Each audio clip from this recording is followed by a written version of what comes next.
Well, I've written in third person and in first person, but I actually think that first person makes for a more intimate story. I definitely get to know the characters more. In fact, I was just talking with Diego about that this morning because he said, you're so much more attached to your characters now. And I said that I think that that's because the first person really makes you become that character when you're writing it.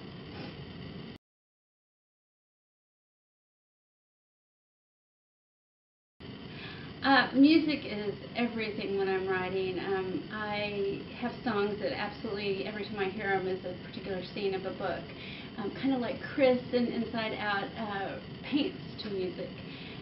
As far as my favorite place to write, it's my bedroom. I'm a Cancer to the truest form. They say we like to be in our shell, and my shell is definitely the bedroom, and I have a cozy chair with my cat next to me.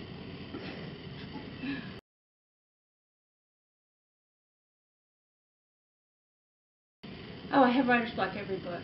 And specific scenes I can think of where I know that I probably spent 4 or 5 days and that this book is terrible and I can't get past this scene. And it always means that there's some sort of little emotional character arc issue that I have to go back and fix. I just can't see it. And once I do see it, I go, oh my God, that was so easy, such a simple answer. Why couldn't I get there? But the spanking scene, and one book, I won't say what book because it's kind of a spoiler, oh my gosh, that probably took me a whole week to get through that scene. Because it wasn't about the characters and the spanking, it was about what was emotionally happening between them. And I want it to read like it was just a spanking scene.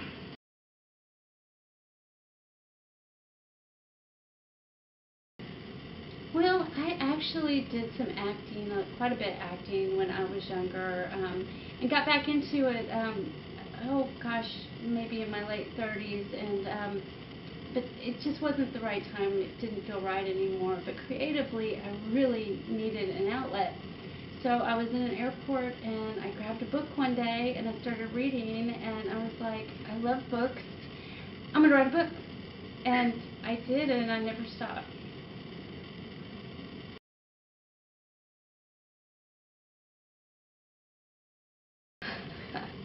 Well, now I cannot see myself as anything else.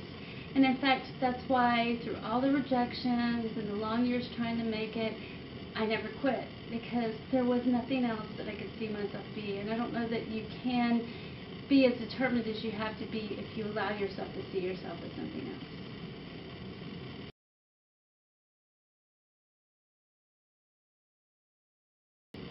Well, I'm not able to tell much right now, though of course I would love to talk more about it. But of course we have the wonderful Suzanne Todd producing and developing, and she did Alice in Wonderland and Must Love Cats and Dogs and Austin Powers, who ironically Chris in Inside Out is a huge fan of, and so it was kind of crazy how that all came together. But all I can say is I hope to have some news soon that I'm able to share, and then I'm very excited about it.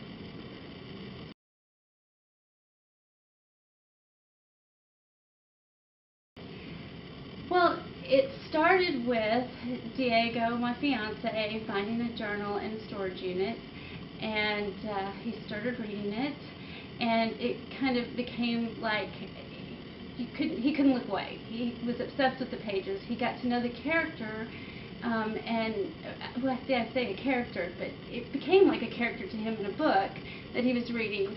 And he said, you know, you have to write a series where somebody finds a journal in a storage unit and it leads to, you know, a mystery and something sexy and maybe some zombies.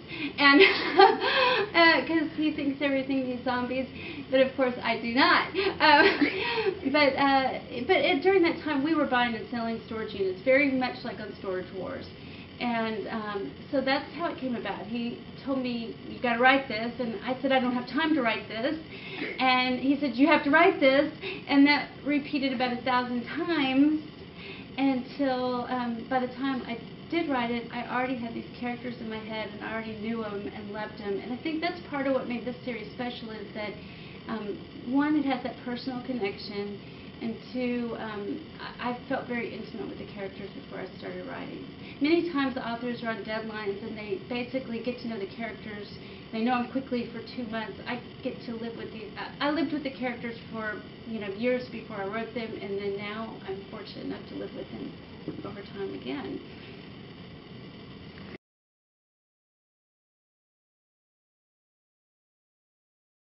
And I understand that the winner for our contest today is Rochelle Robinson. And Rochelle, thank you so much for all your support and love for the Inside Out series. I have really enjoyed chatting with you online too.